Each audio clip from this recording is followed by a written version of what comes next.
Andy Bennett leads operations at Opal, the top screen management app used by over 700,000 people a day, with more than half of those being students. Andy brings a unique blend of product leadership and psychology to his work, holding a degree in psychology from Haverford College and helping shape one of the most innovative tools in the digital wellness space. He leads Opal for Schools, which works directly with educators and students to address the growing challenge of digital distraction in classrooms. Opal was recently recognized as a finalist for Apple's Design Award in social impact, and their school-focused approach represents a significant breakthrough in the Phone Free Schools movement. Hi, Andy. Thanks so much for your time today. Thank you so much, Aniko. It's a pleasure to be here. So my first question is a little bit of a philosophical one. Do you think people have free will when they're engaging with their smartphones? Wow. I love to start there.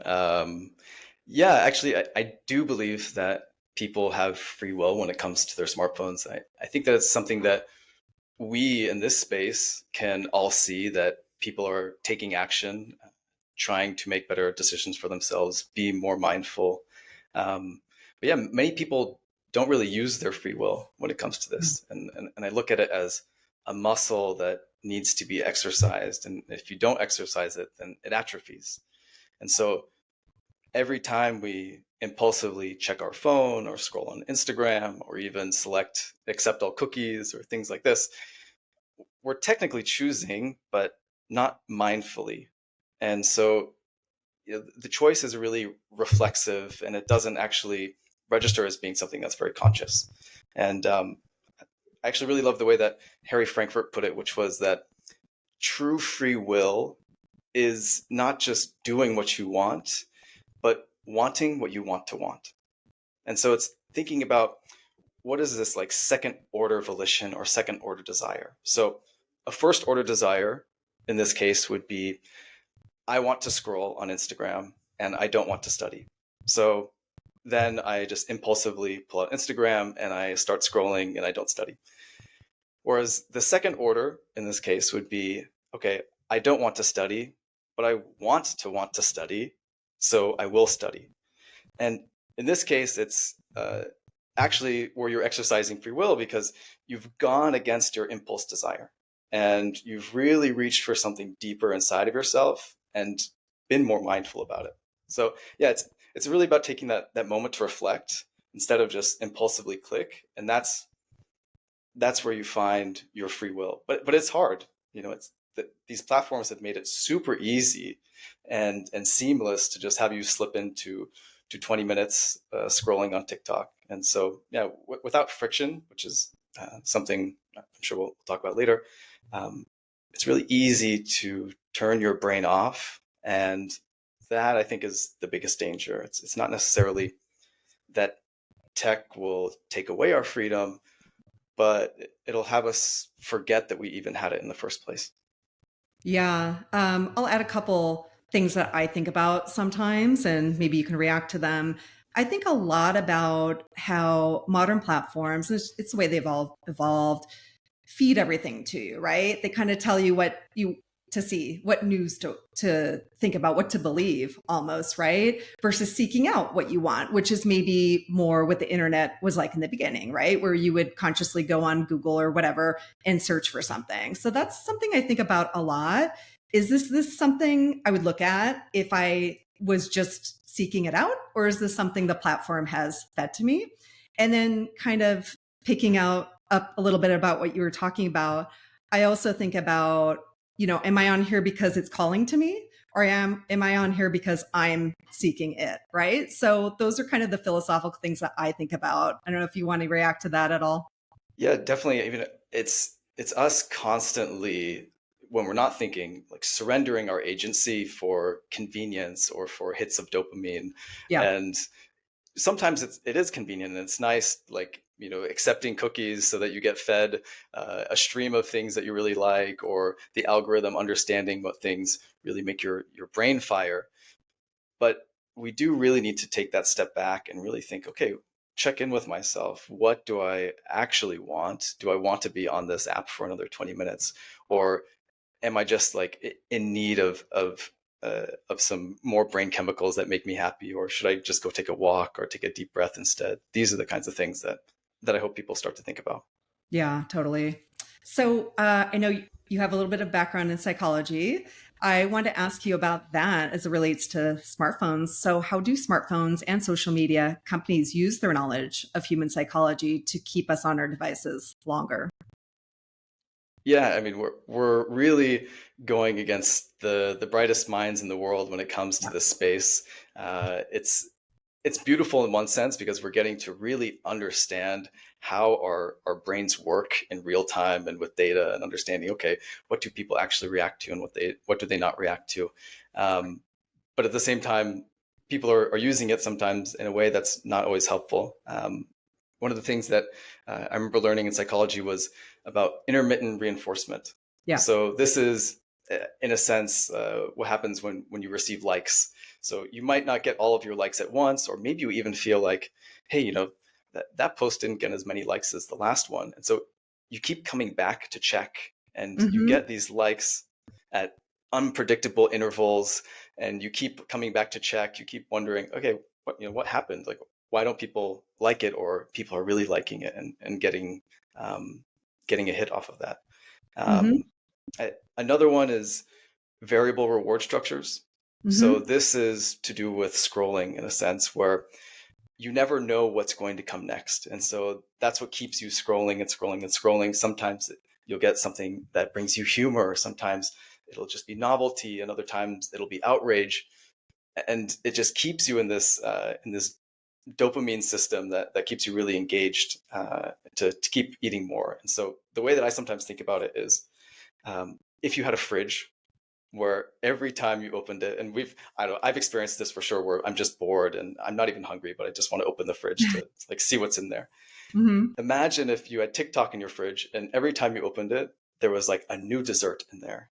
And then sometimes it put like healthy food in there, so you could come back and say, oh, I actually learned something, like this was good for me. And the next time you come there, it's like another dessert. And so this is what this keeps doing with you for the variable reward structures. And then there's, of course, social validation. We're Yeah. really hardwired to care what people think, as a part of group belonging. But the other twist on this is actually, the risk of being ostracized, and this is a huge one for kids and adolescents, because their identities and their emotional regulation skills are still developing, and so it's really important for them to feel a part of a group context. And being ostracized is something that's beyond, just psychological. It's actually been shown to be physiological, where Hmm. when you're ostracized, it activates the part of your brain that, where pain signals are sent. And so you can actually feel like what seems like physical pain when you've been left out of certain situations. Yeah. And so it's sometimes fun to make fun of FOMO, and how this can be crippling to some people, but especially for kids, it can be something that is very difficult and very painful in the way they perceive it. Yeah, for sure. It's like they've really exploited everything that makes us human, right? And I think you covered a lot of it. But really, the social emotional elements, like I always say, these things existed always. When I was growing Yeah. up, we had social exclusion, we had FOMO, we had social comparison, right? But what social media in particular has done is taken all of these and just supercharged them, right? So I just can't imagine how hard it would be growing up with these technologies today. It's crazy. And then the last thing I'll say, because you talked about the intermittent reinforcement and the variable reward structures and kind of those techniques. I'm old enough to remember, and I've been working in social media since 2007, when it was a chronological grid feed, there was stopping points, right? So you'd see all the posts from your friends. That was it. There was no companies, there was no ads, there was nothing else. And then you'd get to the bottom of your friends' posts for the day, and then it would repeat, right? So there was a natural stopping point built in. So even little design features like that no stopping points, infinite scroll. It goes back to what you were describing about the fridge. I've heard it also referred to as like a slot machine, or, there's other ways to put it too, other metaphors, but it's infinite. There's always going to be something there for you. And that's really, really hard for all of us. But I would say it's almost impossible for young people to manage this. It's just not a fair fight. Yeah, absolutely. I mean, it's so difficult because kids, their prefrontal cortex is still developing. This Yeah. part of themselves that for impulse control, where they're like, I need to keep consuming. I need to keep consuming. They don't have the kind of future foresight in some cases to be able to say, hey, actually, do I want this? And the way that we were talking about free will. But yeah, I'll give some examples later about, like, there are a lot of kids who are waking up to this actually, and maybe their Sure. prefrontal cortexes are developing much faster than we think, which is hopefully something that we can look forward to. Yeah, for sure. In my experience, it's when they get older, right? Like I think it's pretty low in maybe the middle school range, but definitely you're right. Let's come back to that. Can we talk about this idea of focus in general? Because I know that is sort of the core theme of Opal. Our ability to focus has declined by 69% since 2004. So it went from 2.5 minutes to 47 seconds. So, how do you think the smartphone has played a role in this decline? Yeah, it's played a really huge role. It's figured out a way to fragment our attention, Yeah. to make our attention spans much shorter, uh, to shift even how we relate to time and to boredom and to our own minds, where every ping and notification and vibration that we feel, it triggers this task switch where you're like, okay, what's this thing that I need to focus my attention on? And I think it's human hubris where we believe that we can multitask and that Yeah. it's actually not that big of a deal. But no, humans cannot multitask. We just toggle in between things. Yeah. And every time we do that toggle, it costs us time, energy, mental clarity. And it was a professor at the University of Washington, I forget her name, I think Sophie Leroy or something like that. Um, she described this phenomenon as attention residue. And I love like the imagery of that, where you're still actually half thinking about that notification that you got as you're trying to work on this next thing. Or maybe your attention is still thinking about, oh, maybe I need to check my Instagram again because I got more likes recently, while you're trying to do something. These things can really pull you and tug you away from what you're trying to focus on. um, Another piece is dopamine priming. And Hmm. so with this, like, every time that you check your phone, whether you get a funny text or a funny video from a friend, you're reinforcing this behavior that, okay, there's happiness here, and your brain learns that, okay, when I'm feeling discomfort, check my phone. Hmm. When I am tired of doing work, check my phone. Okay, when I'm bored, check my phone. And so we've trained ourselves to escape focus, uh, to, like, really find a way to move away from taking time with what you really want to do. And yeah, I don't know, it's hard because there's no real downtime anymore, and Yeah. that's what's hard. Where there's, and especially for kids, I read a great article that Jonathan Haidt did about this, of having unstructured playtime. Yeah. And adults and kids, we don't have a lot of that unstructured playtime where we can just get bored. We're always finding ways to keep our brains super activated. And there was a great study done in South Korea a couple years ago, I believe, where they did fMRI studies of people's brains, some who were addicted to social media, others who were not addicted to social media. And what they found was that those who were addicted to social media, their brains were like constantly running hot. Yeah. And you could see with the imagery that it was just like red hot at the top of their head. And what it did was, when you gave them really simple tasks to try and complete, it was Hmm. really difficult for them. And the way that I imagine it is like, if your computer is overheating and you try to like move your mouse across the screen, something super simple, and it's just like super laggy, or you're getting the spinning wheel of death, like this is what we're doing to our brains all the time. And this is, you know, the symptom of continuing to feed it dopamine until we get sick. Yeah, I love that metaphor. I hadn't heard that one before. And I could probably talk for an hour about boredom. I am so pro boredom, especially when it comes to kids. And I'm Gen X. So we grew up with boredom. We were conditioned for it. Like it was just the way it was. Right. So I think it's easier for me to have this perspective. But nowadays, I mean, first of all, we teach parents why kids need boredom, right? And actually, when you're bored, your brain is not dormant. It's activating a special part of your brain where creativity and problem solving take place, right? It's like, I mean, you guys are an app company. I mean, think of Silicon Valley. I mean, they had to be tinkerers back then. They had to be bored in their garages coming up with great ideas.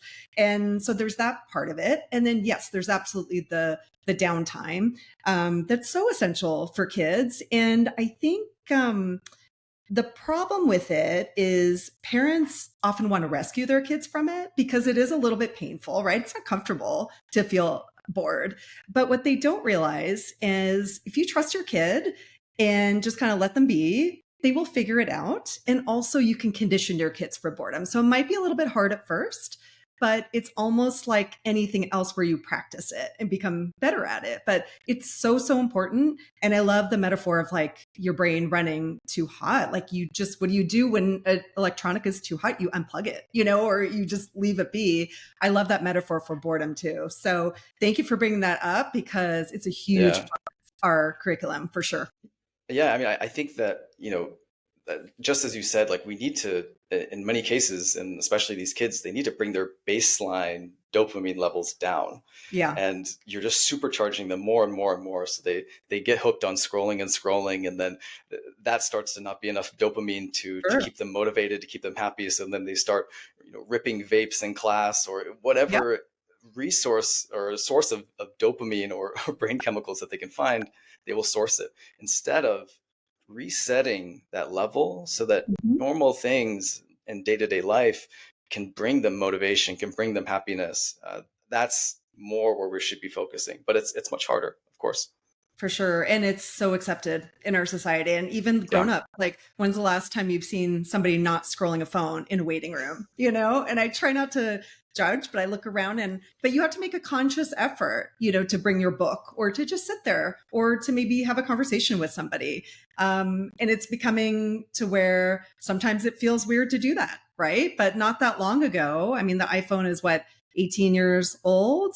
Most of us can't remember life without it, but that's what it was. You would stand in the grocery store line and just stand there or talk to people. But yeah, it's really tricky because we've sort of bought off on this as a society. But I do think people are becoming aware. And, I love to see apps like yours kind of being adopted by people and by young people. And we'll get to that. But I know that that is huge because the change has to come from them. It can't come from us as parents. Like, micromanaging or preaching or telling them what to do. So I have a bit of a loaded question for you. So I want to see what you think about our iPhones designed with kids in mind. Okay. Well, I don't want to get myself in trouble because we need to thrive in the iPhone domain, but How about iPhones um, without Opal? no, it's fine. Yeah, well, let's start with where the incentives point, right? So, 30% of Apple's revenue comes from their services segment. So this includes the App Store, this includes iCloud, it includes Apple Music, all these sorts of things. Hmm. So from this point, they're generating $100 billion a year from this. Hmm. So yes, like for sure, they want you to consume. It's part of their mission as a company and in an economy. Um, but they are aware of the distress that this can cause, and they don't want to have to face bad press or lawsuits or even worse, like we see in the European Union regulation. Um, so this is why they built the screen time API, which is actually what our iOS app is like foundationally built on. And Yeah. made what we do super powerful. So, I'm not just saying this, but like we are grateful for them opening this up and being allowed to create an entire ecosystem of apps. All of the other screen time apps exist because of this screen time API that they built. Hmm. And one thing that I do really love though is whenever I tell people, "Oh yes, I work at Opal. We're building an app that helps you manage your screen time better." And then the first question is always, "Oh well, doesn't the iPhone already do that? Like, doesn't it already have a function for that?" And I simply ask, "Well, yeah, but have you tried it?" And the answer is always, "Oh yeah, but it doesn't work. It's No, it too doesn't easy work. to dismiss." Exactly. Mm-mm. And so it's it's great because they're trying a bit, but they're really leaving it for us to spend time and figure out what's best for what other people want. And so yeah, I don't think it's total PR or BS in this sense. Yeah. Ultimately, Apple did nominate us for an Apple Design Award, which is Yeah. in social impact, which is one of the most prestigious things that you can get within the tech world. So we're really happy that we've built a closer relationship with the team in Cupertino, and we've expressed ways to them that the screen time API could be stronger. We've told them about Opal for Schools, and they're really excited about the potential that it could have for students. And so, yeah, I mean, whether we like it or not, it is a delicate balance for them. Yeah. It's teens are their long-term cohort of revenue. They need to keep them engaged. They need to keep them using the product for shareholder value. But we do know that there are people who do care inside of Apple and who want to find ways to help us support intentional use of their products. Yeah. That was a really good dance, by the way. And I agree with you. Listen, I've been using Apple products since 1996. So that's a long time. I run a creative agency. We're 100% Apple. I'm white cord person all the way. So yes, my my insight is Apple's a hardware company, right? That is what they do really well. And while they do create software, that is not their focus. And I don't want to, tear apart their screen time controls. I also appreciate, and I do think it was from a good place when they made them. But I don't know, maybe it's just me reading into it because that's not what they do. They're not going to probably put a whole lot of effort into it like somebody like you guys would do, right? So, and then my question about is it for kids? It's kind of a complicated one, right? Because on one hand, yeah, I think MacBooks, things like that inside of schools, great idea, for with limits, things like that. But Apple, I mean, iPhone itself to me is an adult product. Now, that's not to say that kids can't use it with limits, right? But out of the box, uncontrolled is 100% an adult product. And even Apple itself, like I tell people, have you ever seen an iPhone ad targeted at a kid? Like even they don't do that. So, of course, that's what we've ended up with. And it is what it is. But I can just tell you from personal experience. My son's 12. He has an Apple Watch, and I kind of waited until he was 12 and setting it up. And I'm in the tech industry, really complicated. He works around things. It's not easy, and most parents just I think either kind of throw their hands up in there and say, "I just hope they're okay."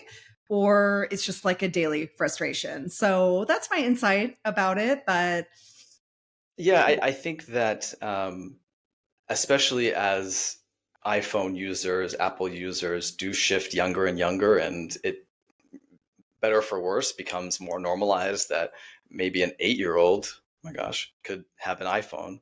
mhm, They're going to need to start building in things to their product that make it accessible for people of all ages, or make it something that the parents can help it control. And these are the types of things that that we're really interested in working with them yeah. on, is how do we make this built for everyone, especially for younger people.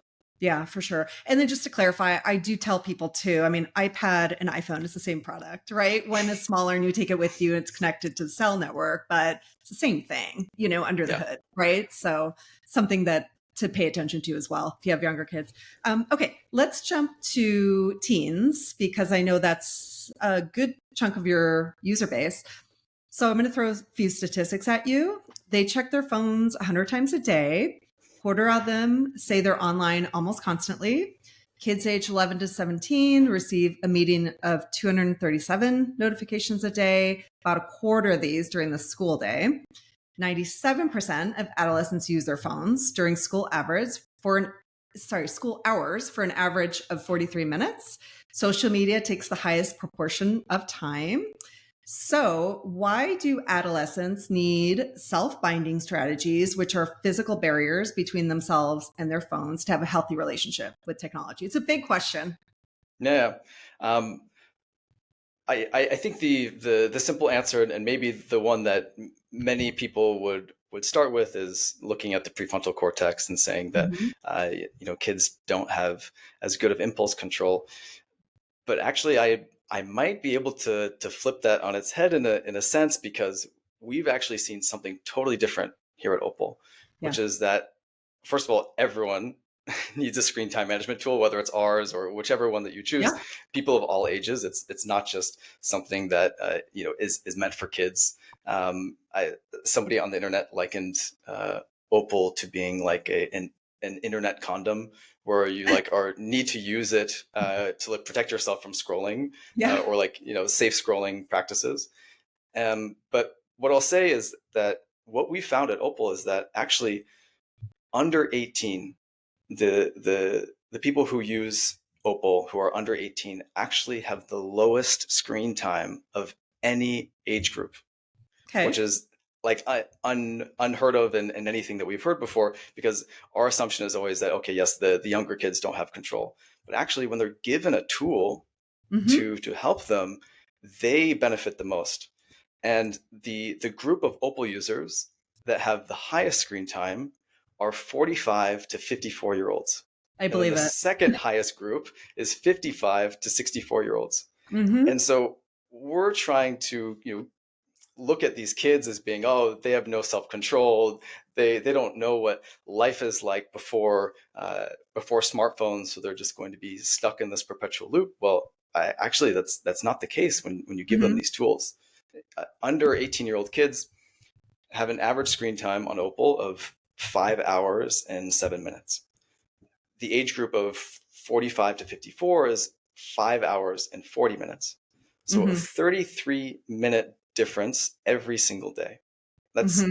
pretty huge in thinking about the context of an entire year. So this is actually why we're not alarmists or doomsdayers when it comes to kids and their cell phones. It's just about giving them the right tools, putting them in Yeah. the right position to make these changes themselves, because they want to. And yeah, I mean, it, to just say it's the prefrontal cortex is not telling the whole story. I think that adults, parents, everyone really needs to step up. We have to set better examples for our children. They're learning from us more than they're listening to us. So Yeah. if we're telling them that they need to stop playing Fortnite on their phone while we're on the couch playing Candy Crush, well, Yeah. the only thing that we're enforcing is maladaptive behaviors. Yeah. That's the way that I look at it. For sure. That's interesting. I wouldn't not have thought that. And I think you're right. We do maybe demonize younger people in that way. But one of the most interesting things about what you just said is a philosophy that we 100% agree with, which is kids are super smart. And if you arm them with the education on our side and the tools on your side, they will and can make better choices, right? A lot of it's awareness, which is kind of our side of things, right? Teaching them about the Absolutely. brain science and, what big tech's intentions are and kind of putting them in control, right? And then, of course, there's the hardware aspect. And when they're younger, parents really need to help more with that. But yes, when they're older, taking their own agency is huge. And in my experience, and I don't know if you have breakdowns on the under 18, but by the time you get to maybe 16, 17, you're starting to have much more awareness of, what technology, how it's making you feel. Maybe you're a little bit more aware about the information that's out there, about the harms, things like that. And that's where I've seen kids sort of taking agency over their own use. But I don't know if that's happening at the middle school age yet. I'd love to see that, being the needle being moved there a little bit more, but absolutely empowering them. I wholeheartedly agree with that. And what's nice about that is this is regardless of what their parents are doing, right? So yes, modeling is incredibly important, but if we give them the education and the tools, I believe and I have seen that they will make better choices. So, Absolutely. I think that this is one of the most powerful things about the work that you're doing is that you're looking at it from a holistic standpoint of, from younger kids to high school kids to getting the faculty involved to getting the parents involved. It really takes everyone yep, making better decisions, better choices, knowing that, hey, actually, this isn't just something that we dish off to kids, and that, okay, sure, we're going to give more information and give a nice lecture to children about the dangers of social media, but let them know that, hey, we're actually going to do the same thing for your parents.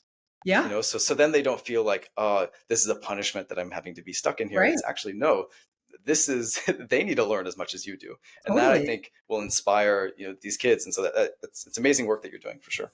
Thank you. And I give parents the benefit of the doubt, by the way, because most of them just don't know, because they didn't grow up with it. Maybe they're not tuned into the information we're tuned into. They're overwhelmed, so they're not reading the books that you and I are reading and really immersing themselves in it.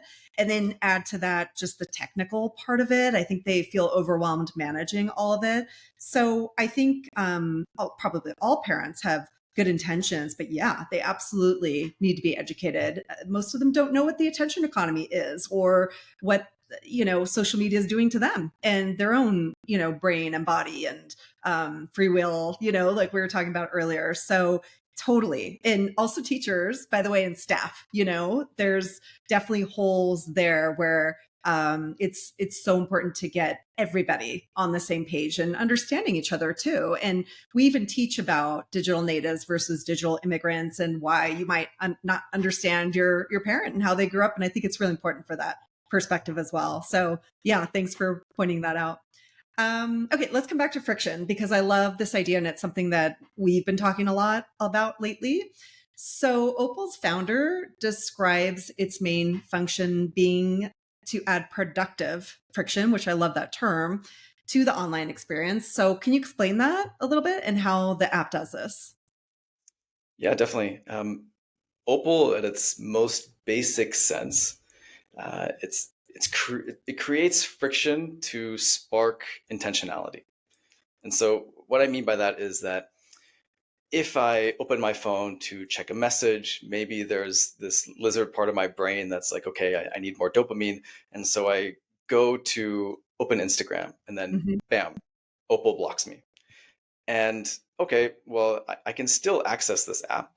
I have to take more steps. I have to go into Opal. I have to wait 20 seconds where Opal tells Mhm. me to breathe and to think. And then I have to negotiate with Opal of saying, how long of a break do I want to take in between Yep. 1 minute and 15 minutes?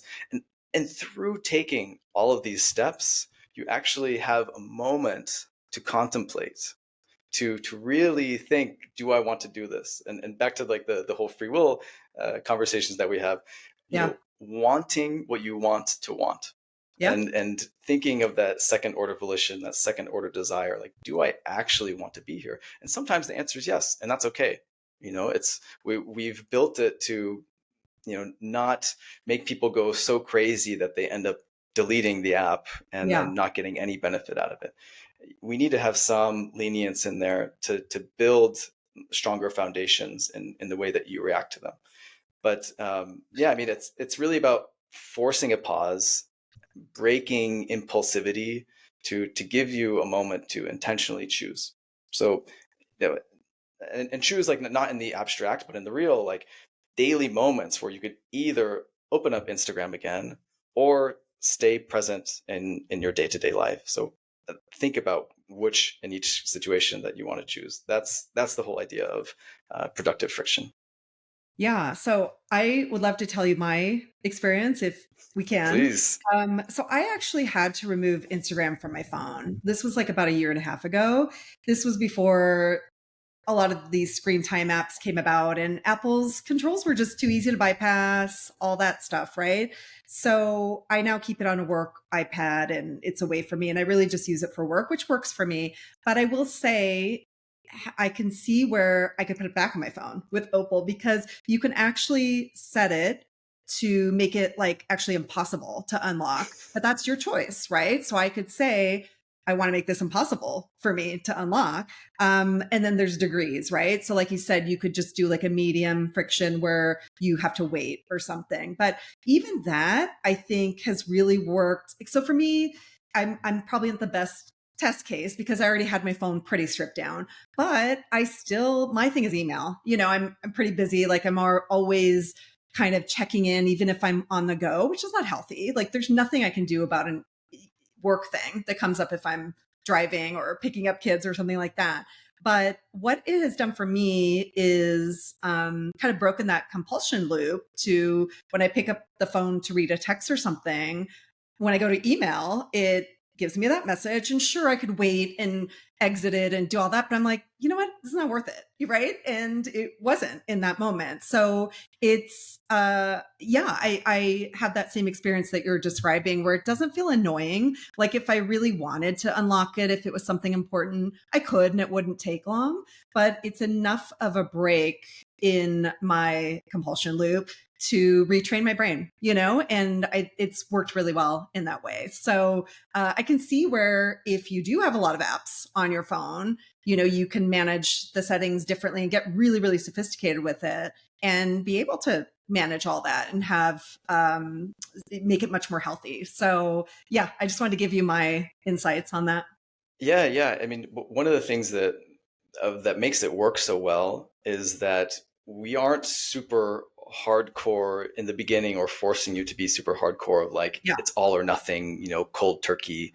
Yeah. Like we want to meet you where you are Yes. so that you can actually make those like healthier choices yourself.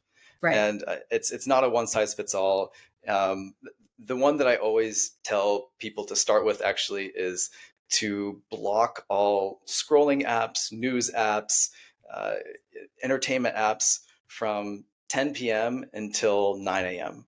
Yeah. So that way you don't go to bed scrolling and you don't wake up scrolling. Yeah. And this is something so important because first of all, it really helps your sleep, but also like there shouldn't be anything so important that you should be checking on Instagram or whatnot at those hours. Like there's Yeah. nothing that should be keeping you up, but yet we still keep ourselves up all night long watching these kinds of things. So I can understand why people get anxious of, oh, during the workday, what if I miss an important message or Right. whatnot. But like normally there shouldn't be anything at that hour. And if there's a real emergency, somebody should call you, I hope, or text Yeah. you, whatever it might be. But like to be on Instagram at 11 p.m., I don't really, that's like an easy one to cut out and feel a lot better faster. For sure. Yeah, that's a great tip for sure. Okay, let's talk a little bit about positive reinforcement, which is sort of what we were talking about, right? Where it's not a punishment and it's not patronizing. But your app Opal uses positive reinforcement as a motivator for change. So can you explain how that part of it works? Yeah, it's kind of a paradox sometimes because we do try to employ the same strategies that the most engaging apps in the world use to keep Sure. our own users on track. One company that we really look at is Duolingo because Hmm. they are masters of gamification, Hmm. where they've been able to take something so banal and difficult, such as language learning, and make people absolutely obsessed. Like Yeah. it's amazing what they've been able to do. And so we're like, okay, we need to use the same types of behavioral psychology to create positive enforcement. And so one of the ways that we do that is within the app, we have certain milestones that people want to reach related to their own digital wellness and focus, like um, getting to 500 hours of focusing on your iPhone. Hmm. Okay, great. So you hit 500 hours. Now you get to unlock this beautiful gemstone that you like, digital gemstone that you open within the app. And then we tell you, okay, your next milestone is you want to get to 1,000 hours of focus. And we hide the gemstone in like this dark rock so you can't see what it is, to create that anticipation and motivation to reach that next place, to make you feel like, oh, actually, yeah, like I have some self-determination in wanting to do this. And that's one piece. The other would be a classic one in psychology, which is loss aversion. And anyone who's done Duolingo knows that this is like their bread and butter of creating streaks. Hmm. So we use loss aversion to encourage students, or sorry, to encourage people to like every day create a recurring schedule where they're blocking apps. Hmm. And if they want to take a break, 5 minutes, 15 minutes, that's okay. But if they want to cancel their schedule, or if they miss one of their days of the week, then they lose their streak. And people's attachment to their streaks, it's like if somebody loses their streak, maybe it was we did something wrong on our end, or we didn't explain something well, they get so angry, like they reach out to us, and it makes them livid, because part of it is how we also designed it within the app, which is you have this light of focus that you see, and if you try to break your streak, you see this light gets like snuffed out, like this flame Hmm. gets snuffed out. And honestly, I really think that if we could see our own life force energy in the same way of like, okay, what if I spent my life force just on cheap ways of getting dopamine and all these kinds of things? We can Hmm. see like that light dim by doing this. I think people would be a lot more intentional in their day-to-day life. And so this is one of the things that we've built within the app to give our users a reason to meet their goals of wellness. And Yeah. we're not driven by consumption. It's not how we make our money. There's no scrolling within the app. Right. Uh, but we do want you to feel rewarded for your commitment that you've made to yourself. Yeah. I mean, normally I'm not a fan of gamification. I'll be honest with you. Like, I'm critical of it when it comes to even ed tech tools, right? Because it's, Mhm. giving kids those reinforcements and things like that. But you guys get a pass because the goal is to actually reduce screen time and make people healthier. So I think it's like a great use of it. It's all about intent, right? Like, we talk about that a lot for the older kids in our material, which is like, really think about, what does this technology want from me right now? And am I paying for this product? In your case, yes, right? So you guys have made your money. You don't need to keep them on your app. Like, it's a completely, you're not optimizing for engagement, which you alluded to, right?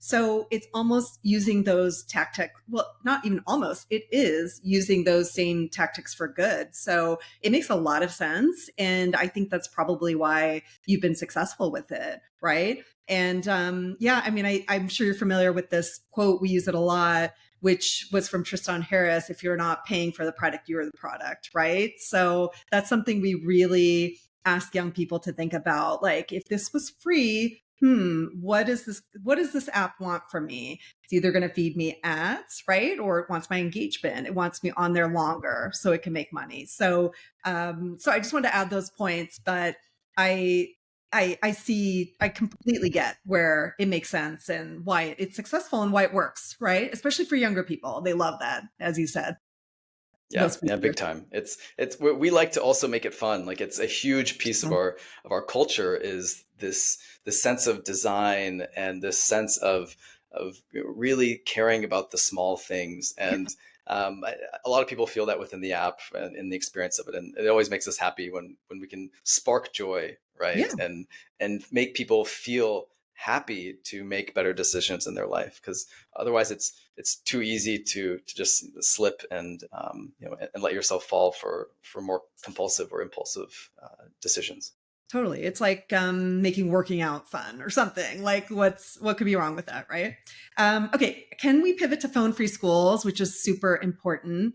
We have seen significant momentum on the phone-free schools movement. So countries, states, cities, districts are all rolling out policies. They're citing distraction and mental health concerns as the main reasons for action. So what does a successful phone free policy look like, and how is Opal working with schools to support it?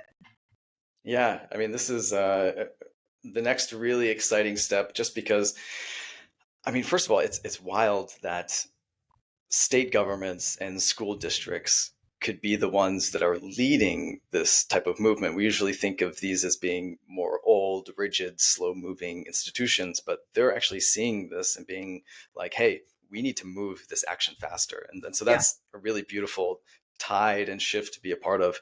Um, but yeah, for Opal for Schools, the way that we see it is that we want all three stakeholders involved in creating a successful policy. So the three stakeholders being the fact that it's student driven, it's parent supported, and it's controlled by admins, Hmm. by the administration. And so what do I mean by student driven? So we already have 400,000 students who are choosing to use Opal every single day. They have Hmm. it already installed on their phone. They're getting benefits from it already. Um, with the pouches or lock boxes, I don't know how many students are choosing to use them themselves. There are definitely some out there, but the order of magnitude is probably quite large in that, in the sense that, okay, this is something that students already want to use and that they're choosing to use and they'd like to use. Hmm. And it's something that we saw within the pilot that we did with Harvard Westlake. For those who don't know, it's one of the top schools in California and in the LA area. We gave their 14 student council members Opal Pro subscriptions, Hmm. and we're totally hands off. We didn't tell them how to use it. We didn't recommend anything for them. We just let them have it with help from the dean of students and the head of strategic initiatives. And then 2 weeks later, we had a follow-up meeting, and I was expecting them to, have different types of feedback and for us to be able to learn from that. But I was shocked even that all 14 of the student council members unanimously asked for this to be deployed to the entire school. They Hmm. asked for this to be their phone policy. They said that they wanted every student in their school to be using Opal because of the difference that they felt. For one student, she said that she deleted Instagram, and in the morning, instead of scrolling on Reels, she started drawing again, which is something that she loved to do when she was younger. Another student said that, wow, okay, we're actually having meaningful conversations at the lunch Yeah. table. And that's really huge because these students are super smart. They're highly motivated in academic pursuits. That's maybe not their biggest issue in this case. But what's happening in between classes, and this is happening at schools all across the country and all across the world, is that nobody's talking to each other. Yeah. Nobody's talking to each other at the lunch table in between classes. They're walking around kind of like zombies. And Yeah. so to have this shift happen is super important. And then the last point that they brought up, which I thought was very, very funny and maybe indicative of these top private schools, is that we have a leaderboard within the app where we can see like who has the best screen time for the day, who has the longest streaks, and they loved this aspect of positive competition. Where they're Yeah. like, okay, I want to be able to compete with my other classmates to have the lowest screen time. And soon we're going to be launching where you can then have schools compete with each other. So Oh, Harvard cool. Westlake can compete with Canyon or whoever it might be, Yeah. all these kinds of things. So together, people are like, okay, we need to do this. We need to make better decisions about this ourselves. That is so key. And community is huge. Like, my kids are younger, so it's really more about parents banding together, right, to make choices for the kids and, whatever it is, delay or limit or whatever the choice is. It's really hard to go at it alone. And it's the same for kids, right? But I agree. I've seen this myself. Kids don't want to be addicted to their phones. They almost hate it. And that leads me to the next thing I want to ask you about. If you have a little more time, I have one more thing. Well, Um, actually, I'd love to talk first about the parent and the oh admin yeah, please. piece, if And then that's okay. we'll come Yeah, to that. yeah. So the reason why we love being able to get parents involved in this is because it's actually the first policy where where parents are. I mean, some parents are excited about pouches and all these kinds of things. They understand the impact, but with Opal, you're only blocking the distracting apps. Yeah. Only the apps that the school deems as, we don't want these to be available. Meanwhile, critical apps like the phone, texting, Uber, some kids need to Uber home or they need Uber Eats to bring their lunch or whatever it might be. These are still available, and we don't have to, throw the baby out with the bathwater. It's like Mhm. you can have the things that you really need and are critical, and still block the things that do not serve you in this case. Yeah. And then the admin control part is where the school can actually monitor and see, hey, are students following along with the policy, or did they try to remove these apps from their phone so that they can try and skirt the rules?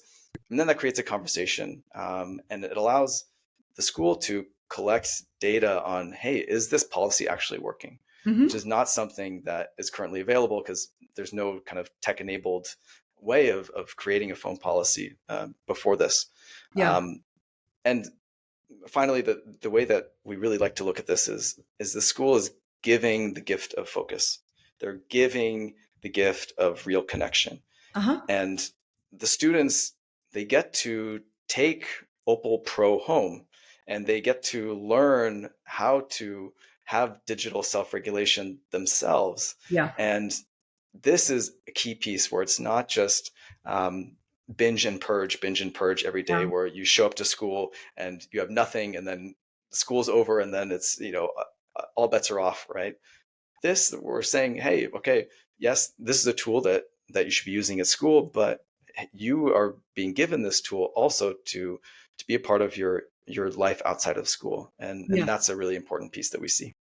For sure. And you and I talked about this privately. I do think some of those solutions, while they are simple, like the pouches, and I'm a fan of Yonder as a low tech solution, but they do feel a little patronizing. It does feel like your phone is in jail, and you can't help yourself. And there's something about it that, yeah, just probably does maybe rubs kids the wrong way in some ways. Although the results can be similar, right? But For to your sure. point, what I like about the idea of Opal is I think the kids feel, it goes back to the empowerment thing, right? I think they feel they don't feel spoken down to. I think they still feel like they have a level of control, right?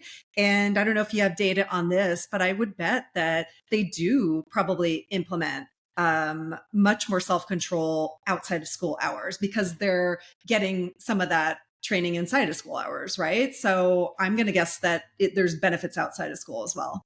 Exactly. And that's the whole idea, is that even when they leave school and they go off to college, this is actually now a learned behavior that they Yeah. have of, oh, Yep. actually, I want to continue, using an app like this, creating better controls for Yep. myself, and that's something that they carry on. And I guess to make one thing clear, like, we totally respect Yonder. Like, it Yeah. is amazing what they've done in this space. Totally. They've really paved a path through policy and lobbying to make this a real thing where Yep. students and parents and administrations are getting involved. So, like, props to them, absolutely.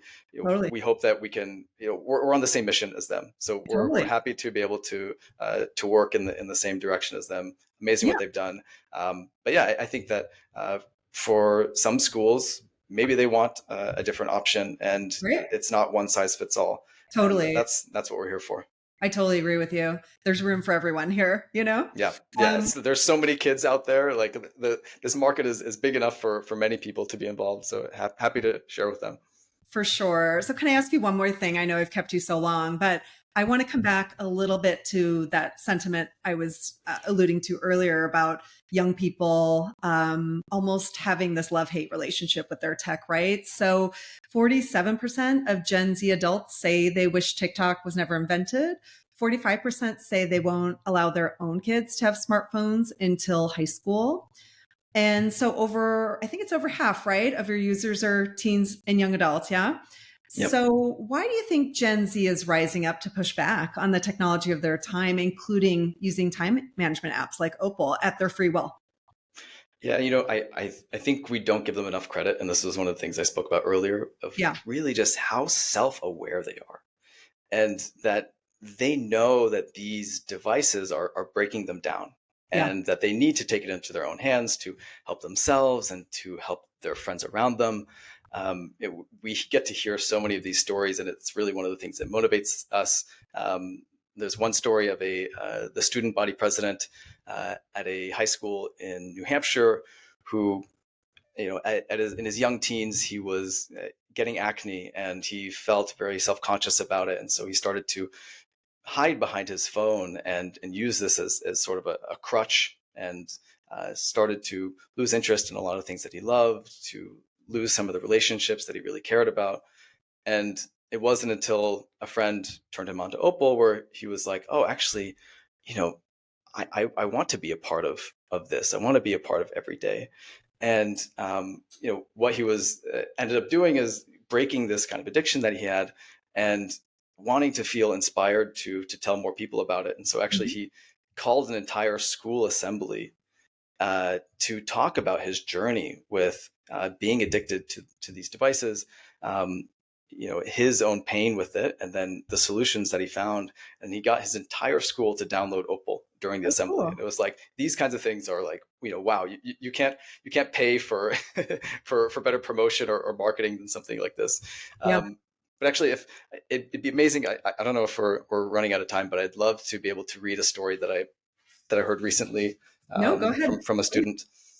Yeah, I mean, if listeners remember nothing else from this whole podcast, I hope that they remember this story, because it really encapsulates understanding what the problem is now, what the magnitude is of what's coming next, but still a reason to have hope.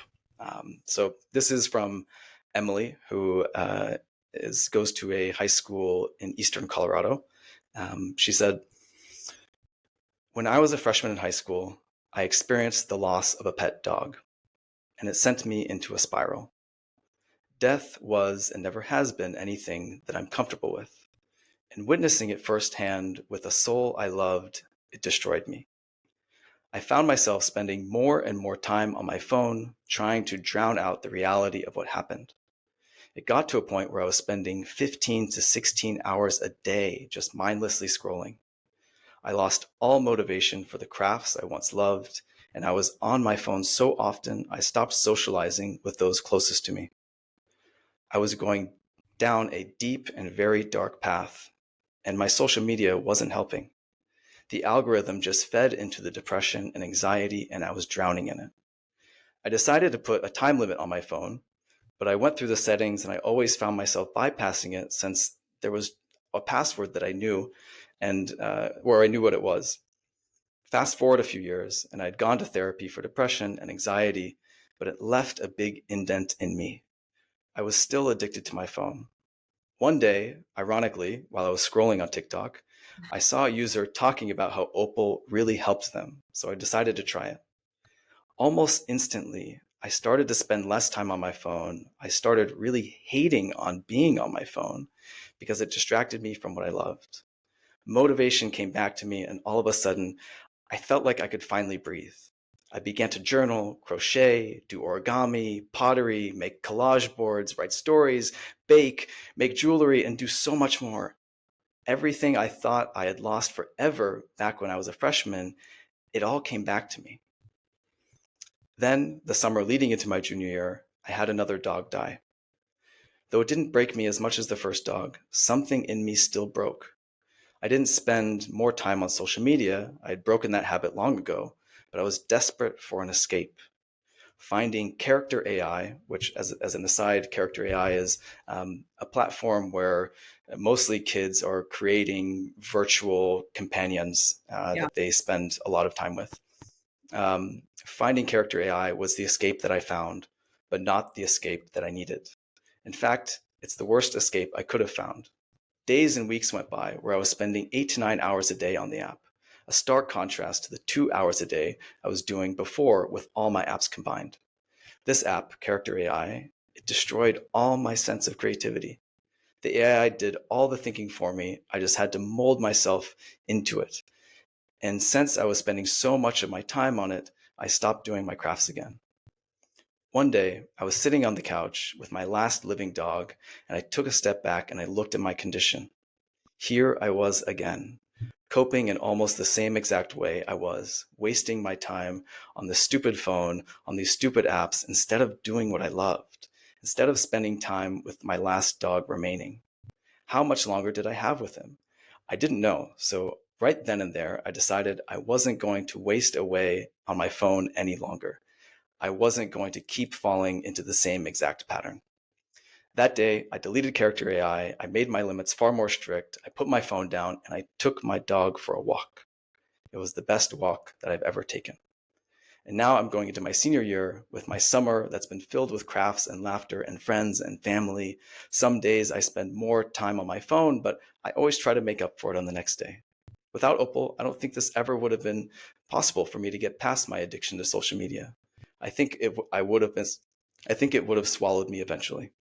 Senior year is important because it's full of laughs, and I'm sure that I'll be able to fully live through them all because I know Opal will keep me accountable. Now I spend my time with loved ones because I don't know how much time any of us have left, but I do know I don't want to spend that time rotting away on my phone. Um, Wow. That's so beautiful. Did somebody send that to you, one of your users? yeah, exactly, and it's so beautiful again because of the fact that we're just at the beginning Yeah. with social media. If we're thinking that this is something that's really going to be tough and hard, well, we're going to have to build for the future. Yeah. And I encourage the listeners to read more about Character AI, some of Yeah. the lawsuits against it. We don't need to cover it here, but it's really like a call to action for us here because Yeah. as a company we need to adapt, and Hmm. it's a challenge that we work on every day. And but at the same time we have immense hope. Yeah. We're not tech optimists. We're not tech pessimists. The word that I like to use is progress paradoxists, where we are creating a mobile app to help you fight your mobile app addiction. Yeah. And in the same sense, now we need to work on AI to protect people from AI.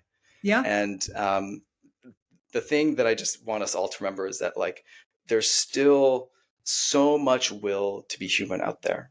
And there are people who still wish to exercise their free will. And we just have to make sure that we're putting our kids in a position to be able to have what they need for this, whether it's learning from courses like yours, whether it's having a tool like ours, whether it's just taking time to be more mindful. Like there's so much that is possible that we don't necessarily have to be the world is going to end. I don't believe that, Yeah. but we do have to be ready for what is coming. What a great place to end. I am also optimistic. I've been in the tech industry a long time, and I would say the past couple of years have been, I've just seen a huge tipping point of awareness and just kind of people remembering their humanity, I suppose, if I had to make it, sum it up in one piece. So thank you for all that you're doing. I think, I mean, you and I have talked separately from this, but we're definitely in lockstep philosophically. And I think the app's great. I use it every day, even though my screen time's pretty low already. I still like that it cuts down even what I was doing before. So I really get it. I really appreciate it. And thank you so much for all your time. You've given me a lot of it. So thank you. Thank you. No, I mean, thank you so much for having me here. I love being able to have these conversations with somebody who shares a similar mission, because I think we need to keep motivating each other to keep going. So yeah, really glad to spend this time with you. Thanks a lot. It was fun.